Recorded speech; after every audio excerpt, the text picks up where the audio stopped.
Bonjour, donc on corrige l'activité sur le flocon de Von Core. Vous n'aviez à réfléchir qu'aux parties A et C. On commence du coup forcément avec la partie A. Donc vous avez compris le principe, on part d'un triangle équilatéral de côté 1, donc qui représente notre flocon, même si à cette étape ça n'a rien d'un flocon.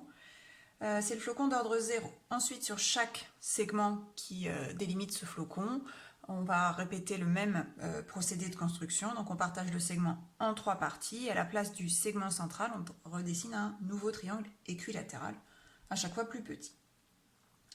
On crée ensuite 4 suites. Ln qui représente la longueur des côtés qui délimite le flocon à l'étape n, Cn le nombre de côtés, toujours à l'étape n, Pn le périmètre et An l'aire du flocon. Donc dans la partie A, on s'intéresse à ces suites, on va déterminer les valeurs initiales et les formules de récurrence. Alors L0, c'est la longueur d'un côté à l'étape 0, donc c'est 1, puisqu'au départ on avait un triangle équilatéral de côté 1. Ensuite, C0, c'est le nombre de côtés. Le nombre de côtés à l'étape 0, c'est 3, puisque encore une fois, on a un triangle. Quant au périmètre, P0, donc c'est le périmètre du triangle équilatéral, que l'on peut obtenir en faisant C0 fois L0, c'est-à-dire ici 3. Pour A0, c'est là que ça se complique un petit peu, il faut calculer l'aire du triangle équilatéral de côté 1. Alors, je refais un petit dessin. Donc, ce qui nous intéresse, c'est l'aire de ce triangle, sachant que son côté, c'est 1, donc j'ai 1 partout. Donc, l'aire d'un triangle, c'est longueur d'un côté fois hauteur divisé par 2. Donc là, il faut que je calcule h, puisque c'est ce qui me manque, le côté je l'ai. Alors, comme on est dans un triangle équilatéral, ce point-là, qui est le pied de la hauteur, est aussi le pied de la médiane, donc là, c'est le milieu. Donc ici, on a un demi. Donc on a un triangle rectangle dont on connaît deux côtés, on cherche le troisième, c'est l'application du théorème de Pythagore qui va nous permettre de trouver la réponse. Donc j'écris h carré, je vous épargne la rédaction, plus 1 demi au carré égale 1 au carré. D'où h carré plus 1 quart égale 1. Je passe le 1 quart de l'autre côté, ça va me faire 1 moins 1 quart, c'est-à-dire 3 quarts, et donc j'en déduis que h c'est égal à racine de 3 sur racine de 4, c'est-à-dire racine de 3 sur 2. Donc voilà pour la longueur de ma hauteur. Maintenant je peux trouver A0 en faisant donc le côté 1 fois racine de 3 sur 2, le tout divisé par 2, ce qui fait racine de 3 sur 4. Voilà pour nos valeurs initiales. Alors maintenant, il faut déterminer les formules de récurrence. Alors, ça c'est la question 2, toujours de la partie A. Alors, la première, c'est la relation de récurrence pour la suite Ln. Donc, comment on passe de la longueur d'un côté à la longueur à l'étape suivante. Donc, je vous ai rappelé tout à l'heure comment on construisait. Donc, chaque segment, donc chaque côté qui délimite notre flocon, pour construire à l'étape suivante, on le partage en 3 et on trace à la place de celui du milieu un triangle équilatéral. Donc ça veut dire que la longueur de mon côté est 3 fois plus petite à chaque étape. Donc ça se traduit par Ln plus 1 égale Ln sur 3. Ensuite, en ce qui concerne le nombre de côtés, donc il faut raisonner par côté et voir ce que devient un côté à l'étape d'après. Donc un côté, c'est un segment. À l'étape d'après, il est remplacé par cette figure-là, qui contient 1, 2, 3, 4 segments.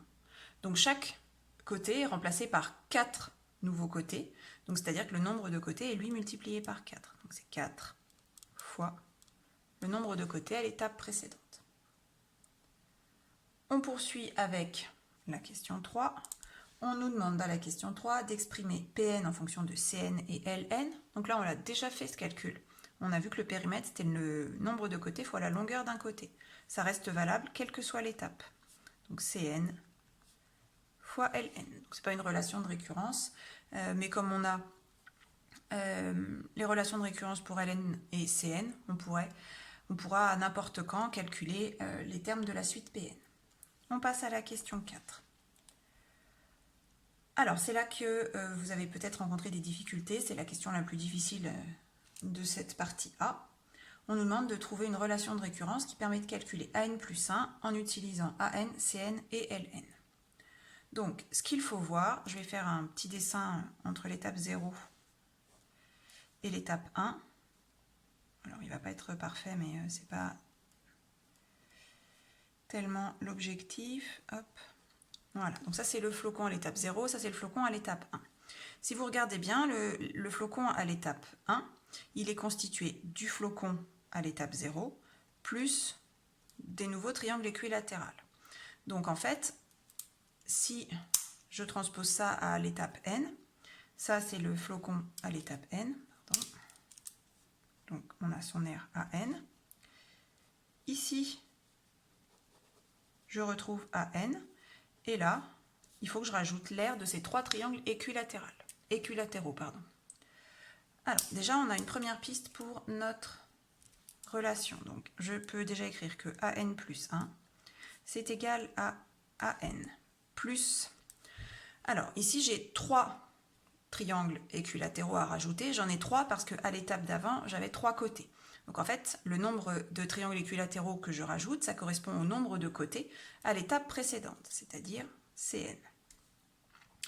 Fois l'aire de ces petits triangles équilatéraux. Donc l'aire d'un triangle équilatéral, on vous rappelle la formule, je la réécris ici, c'est la longueur du côté au carré fois racine de 3 sur 4. Alors nous, ce qui nous intéresse, le petit a de la formule, c'est cette longueur-là. Cette longueur-là, c'est la longueur, du côté à l'étape, ici, n plus 1. Donc là, on est à l'étape 1, mais on représente l'étape n plus 1. Donc c'est la longueur de chaque côté à l'étape n plus 1. Donc c'est ce qu'on appelle Ln plus 1. Donc j'applique ma formule, c'est donc Ln plus 1 au carré fois racine de 3 sur 4. Alors, on y est presque, sauf qu'on n'est pas censé avoir Ln plus 1 dans notre formule, on nous demande Ln. Donc je vais juste remplacer Ln plus 1 parce que j'ai trouvé ici. Donc ça fait AN plus CN fois donc, Ln sur 3 au carré plus racine de 3 sur 4. Je continue à améliorer mon écriture, donc ça fait AN plus, donc je vais avoir CN fois Ln au carré, c'était un fois là, fois racine de 3. Ici je vais avoir un sur 3 au carré, donc il va me faire un sur 9, je peux le mettre comme ça, et le 4 qui vient avec.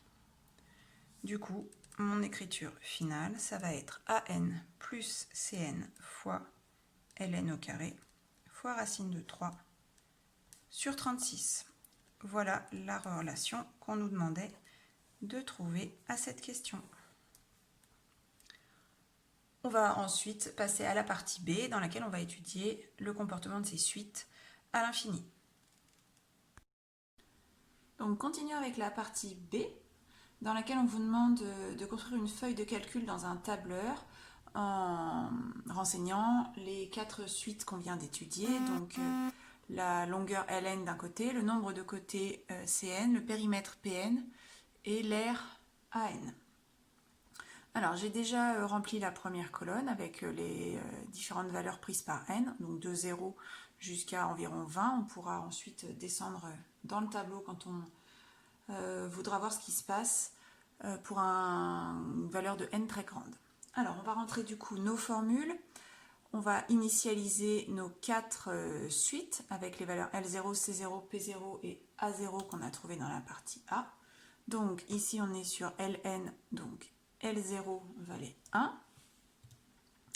Ensuite, sur le nombre de côtés, C0 valait 3. Le périmètre P0 valait 3.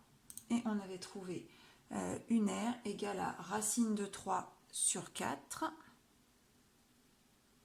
Donc, il va se rentrer sous forme de formule égale à racine de 3 sur 4.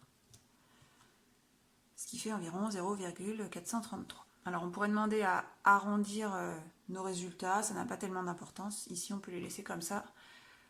pour bien voir ce qui se passe. Alors ensuite, sur la ligne suivante, il va falloir qu'on rentre notre formule de récurrence, donc celle qu'on a trouvée à la question 2 de la partie A.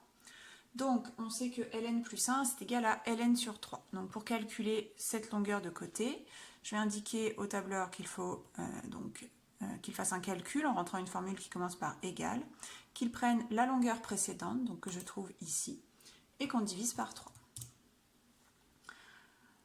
Ensuite, on va étirer cette formule-là. J'étirerai toutes les colonnes par la suite. Je continue avec la suite Cn. Donc, on avait écrit que Cn plus 1, c'est égal à 4 fois Cn. Donc, il suffit que j'indique qu'il doit faire le calcul du nombre de côtés précédent fois 4. Voilà pour Cn. On passe ensuite à Pn. Donc Pn, on avait écrit que c'était Ln fois Cn. Donc il suffit en fait de faire ça fois ça. C'est ce que j'aurais pu faire d'ailleurs au-dessus. Ça fois ça. Et on valide. Voilà pour les 3 premières suites. Alors pour la dernière, on a une formule de récurrence qui est quand même plus compliquée. C'est an plus 1 égale an plus Cn fois Ln au carré fois racine de 3 sur 36. Donc, du coup, il faut bien faire attention. Donc, c'est une formule égale. Donc, c'est l'ère précédente. Plus Cn, mais le Cn précédent. Donc, ici. Fois Ln au carré. Donc, c'est bien toujours le Ln précédent. Pardon, je crois que j'ai oublié un truc. Hop, égale. Donc, plus Cn, c'est ça. Fois Ln au carré, donc je vais remettre fois ln, fois racine de 3,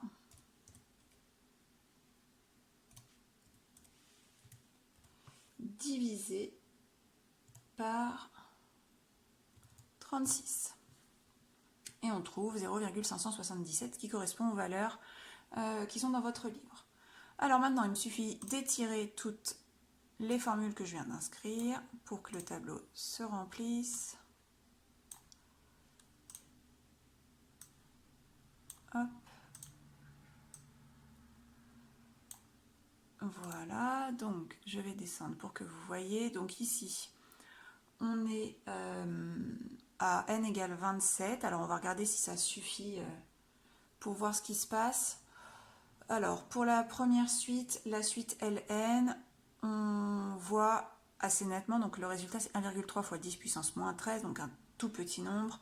On voit effectivement que ça a l'air de tendre vers 0. Okay, la longueur est de plus en plus petite, mais reste dans les positifs évidemment, donc la longueur tend vers 0. Ensuite ici, c'est le nombre de côtés qui lui augmente beaucoup. On est à 5,4 fois 10 puissance 16, donc ça semble tendre vers plus l'infini. Et la suite Pn, donc le périmètre. Donc là, ça grandit, mais pas non plus de manière aussi importante que par exemple la suite précédente. Donc on pourrait avoir envie de dire que ça tend vers plus l'infini. On va quand même vérifier si ça continue à augmenter. Et pour la dernière, l'air, alors là on voit nettement quand même qu'il se passe quelque chose. Nos dernières valeurs, elles se rapprochent, elles sont quasiment toutes identiques. Alors elles sont identiques parce que les arrondis sont faits de telle manière qu'on perd en précision. Mais on voit bien qu'on se rapproche d'environ 0,69. Alors je vais juste étirer un petit peu les cellules pour voir un peu plus loin dans le tableau. On va aller jusqu'à, on va dire... non, je me suis trompée, c'est pas ça. Hop. Donc si je m'arrête là, on est à 70. J'étire les suivantes. Alors c'est pas sûr que ça suffise à voir ce qui se passe. Je vous rappelle ce qui nous intéressait, c'était la suite des périmètres. Déjà, on peut constater que nos premières suites, elles augmentent de manière assez importante. On est à 10 puissance 43. Alors, voilà, donc là, on a obtenu un périmètre déjà très grand. Tout à l'heure, on était autour de 7000. Là, c'est très grand. Je sais pas, je vous laisse vérifier. Pardon. Et donc, hop, on étire jusqu'ici. Donc je vous rappelle, voilà, on a toujours la même valeur. Je descends dans le tableau pour que vous voyez. Donc voilà nos valeurs. pour n égale 70. Donc là, on voit bien qu'on est de plus en plus petit, qu'on se rapproche de 0, que là, on tend vers plus l'infini, là aussi vraisemblablement, et là, on se rapproche de 0,69. Voilà donc les conjectures qu'on peut faire sur le comportement de ces suites à l'infini. Donc un périmètre qui tend vers l'infini et une aire, elle, qui tend vers environ 0,69.